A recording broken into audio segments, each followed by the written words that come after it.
The Sumerian civilization known as Sumer and the Akkadian Empire both started in the land of Mesopotamia, the land between two rivers, the Tigris and Euphrates. It's hard to say which was the first true civilization in history because many flourished around the world at roughly the same time, and they were almost always next to rivers or coastal areas. From the Egyptians along the Nile to China next to the Yellow River, the Indus River Valley Civilization, no to Chico in coastal Peru, and a little later the Olmecs next to the Coatzacoalcos. These rivers provided fresh water, places to hunt and fish, and they often flooded the lands around them, depositing rich, fertile soil which was great for growing crops and other foods. Unlike the Nile or Indus Valley, the Tigris and Euphrates were difficult to navigate and flooded unpredictably. This meant a lot of slaves were needed to constantly improve irrigation systems within Mesopotamia. They needed to create dams to hold back the floods, they put canals to channel river water to the fields and built pools to store the water. With agriculture, the constant need to hunt and gather food was relinquished and trade arose. This eventually culminated into the first cities, people came closer together, food surpluses were created and gave rise to governments, organised religion and rulers who could supply protection with a military. The Sumerian civilization gave us the earliest archaeological records of writing in the form of cuneiform. Their writing was illustrated on clay tablets for record keeping, laws and literature. One of these was the Epic of Gilgamesh, a tale loosely based on the historical king Gilgamesh who ruled the Sumerian city of Uruk. The epic poem is regarded as the earliest surviving great work of literature. They also pioneered the wheel, astronomy, the kiln, the plough, irrigation, bronze working, and mathematics. In Sumer, cities were similar in culture, but were not united. These city-states were all independent and they each had their own protective deity. Often or not, a city-state could become a vassal of another because they often fought for control and power. In these early cities, houses were clustered together, the streets were narrow, and it was really crowded. There wasn't a plentiful source of timber in Mesopotamia, so these houses were typically made out of mud brick and baked in the sun to harden. It is estimated that around 5,000 to 50,000 people lived within a typical Sumer city-state. Roughly around 30 city-states are known to us today through archaeological evidence. The most active cities during Sumer were Uruk, Lagash, Nippur, Kish, Umma, Larsa, Eridu, and Isin. Each city had a temple known as a ziggurat, and these were the centre of both religion and learning.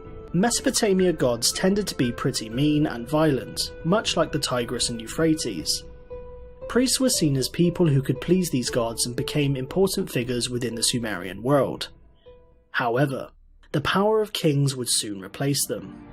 In the 24th century BC, a man by the name of Lugal-Zarghsi came to the throne of Umma and assumed the title of Ensi of Umma, a Sumerian word meaning Lord of the Lowland. He ascended to a period of endless warfare between his neighbouring city-states. Through determination and skill, he conquered his great rival city of Lagash, killing its king Uruk-agina and forcing his rule upon the city. Each soldier had each other's backs, so the opponents couldn't get close enough to kill. Equipped with the long spear, a body-length shield, and physical fitness, soldiers could quickly turn near end to victory. Lugal-Zarghsi gradually brought together the surrounding city-states within Sumer through conquest and diplomacy, eventually making the city of Uruk his capital.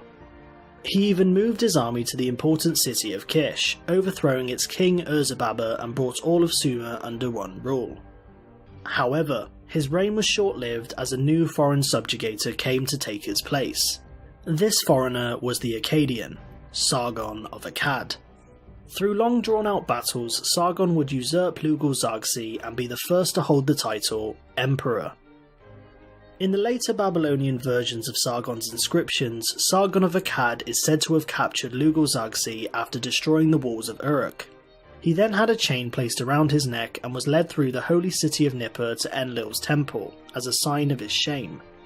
By all accounts, Sargon of Akkad was a self-made man who came to unite all of Mesopotamia into one unified empire.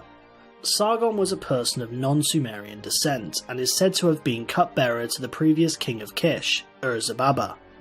His heritage stemmed from Semitic nomads from the Arabian Peninsula, though it is important to note the term Semitic refers to a language group. The birth of Sargon is shrouded in mystery, as there are no valid sources that can ascertain to the reality of his background.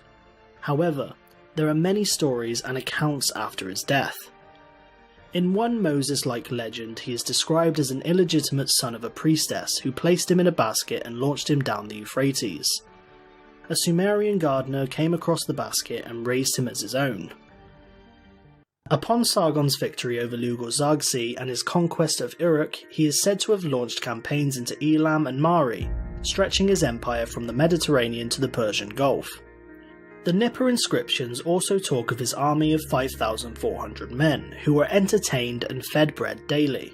After all his conquests, Sargon went about establishing a centralized government, forging official documents in both his native language Akkadian as well as Sumerian.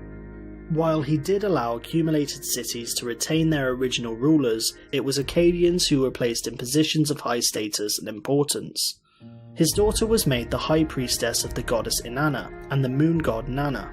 She was ordered to mix the gods of Akkadians and Sumerians as a way to merge the two cultures into a whole united people.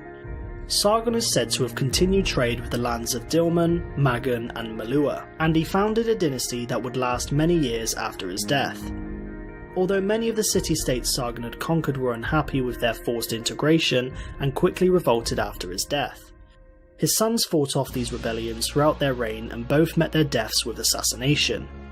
But the next king, Narmer-Sin, lived up to his grandfather's reputation, as he did manage to subdue these rebellions. He spent much of his life on military campaigns and began to detail himself as a god. This may possibly have brought about the empire's destruction, because he died and his son failed to keep faith in the throne. The empire began to collapse as nomadic people known as the Gutians raided and invaded from the Zargon Mountains, sacking the capital city of Akkad, burning it to the ground, so much so that it has never been found. Sargon's contribution to the ancient world made him one of the most fascinating figures in history. The world's first leader of an empire, paving the way for all those after.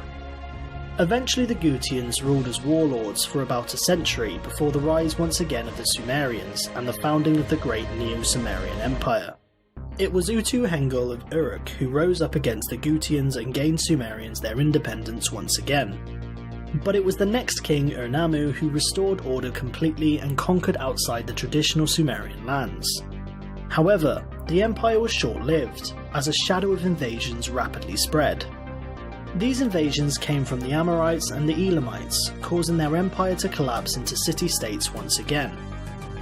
Out of these city-states, one largely irrelevant city would later grow and expand its influence. This city was Babylon.